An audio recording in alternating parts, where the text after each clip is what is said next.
మరి ఆర్టీసీ కార్మికులకు కాంగ్రెస్ ప్రభుత్వం ఇచ్చినటువంటి మాట ఏంటిది?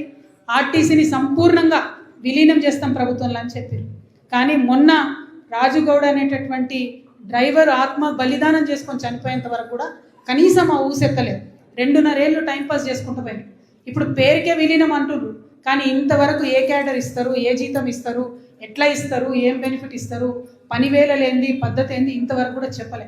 అంతెందుకు, నిన్నగాక మొన్న ఒక ఆర్టీసీ డ్రైవరు నిలదీసిండు ధర్నా చేస్తుంటే కాంగ్రెస్ వాళ్ళను, మీరెందుకే సర్కారులో ఉన్న వాళ్ళు ధర్నా చేస్తున్నారు, ముందు కళ్ళాల కడ పోయి మొత్తం ఒడ్లు కొనుండ్రి అని నిలదీస్తే వెంటనే ఆ డ్రైవర్ని తీసేసినటువంటి పరిస్థితి.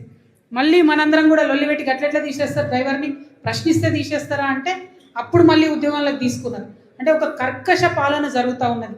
ప్రతి అంశంలో కూడా ప్రజల్ని తొక్కిపెట్టే పాలన జరుగుతుంది.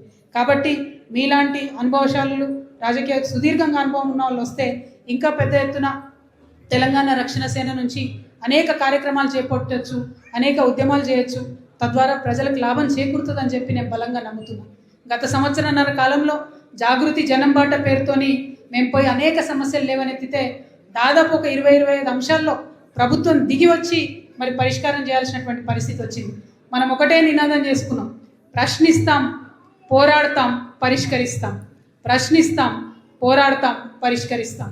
అందరూ ప్రశ్నించి ఇచ్చిపెడతారు, కొందరు పోరాడి ఇచ్చిపెడతారు, కానీ కేవలం తెలంగాణ రక్షణ సేన మాత్రమే పరిష్కారం అయ్యేంత వరకు కొట్లాడుతుంది. అందుకే ఇవాళ జరుగుతున్నది ఏంది, పాలమూరు రంగారెడ్డి మీద ప్రశ్నిస్తే ముఖ్యమంత్రి గారు చచ్చినట్టు రివ్యూ చేసి మేము మీ పనులు ప్రారంభిస్తాం, మీరు ఉద్యమం చేయకండి అని చెప్పాల్సినటువంటి పరిస్థితి వచ్చింది. నిన్నగాక మొన్న నల్గొండలో దాదాపు 35 ఏళ్ళు పెండింగ్ ఉన్నటువంటి బ్రిడ్జ్ మేము పోయి జనంబాట కార్యక్రమంలో చూసి ప్రశ్నిస్తే నిన్న పోయి మంత్రులు కొబ్బరికాయ కొట్టి బ్రిడ్జ్ పనులు ప్రారంభించినటువంటి పరిస్థితి.